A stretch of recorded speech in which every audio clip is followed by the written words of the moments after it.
দাজ্জাল কে? দাজ্জাল বড় ফিতনাকারী। দাজ্জাল কবে আসবে? দাজ্জাল কিয়ামতের আগে আসবে। দাজ্জালের চোখ কেমন হবে? দাজ্জালের এক চোখ কানা হবে। দাজ্জালের কোন চোখ কানা হবে?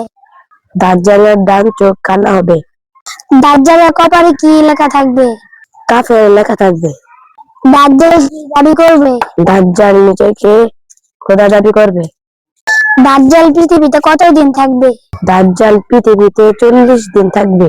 দাজ্জালের সবচেয়ে বড় ফিতনা কি? মানুষকে ধোঁকা দেওয়া। দাজ্জাল থেকে বাঁচার আমল কি? সূরা কাহাফ পাঠ করা। দাজ্জাল কোথায় প্রবেশ করতে পারবে না? মক্কা মদিনায়। দাজ্জালকে কে হত্যা করবেন? ঈসা আলাইহিস সালাম। জান্নাতের মোট দরজা কয়টি? জান্নাতের মোট দরজা 8টি। জাহান্নামের মোট দরজা কয়টি? জাহান্নামের মোট দরজা 7টি। জান্নাতের কোন দরজা দিয়ে রোজাদাররা প্রবেশ করবে? আবুর রায়ান। জান্নাতের সর্বস্তরের নাম কি? জান্নাতুল ফিরদাউস। জান্নাতে কি কখনো মৃত্যু থাকবে? না, কখনো মৃত্যু হবে না।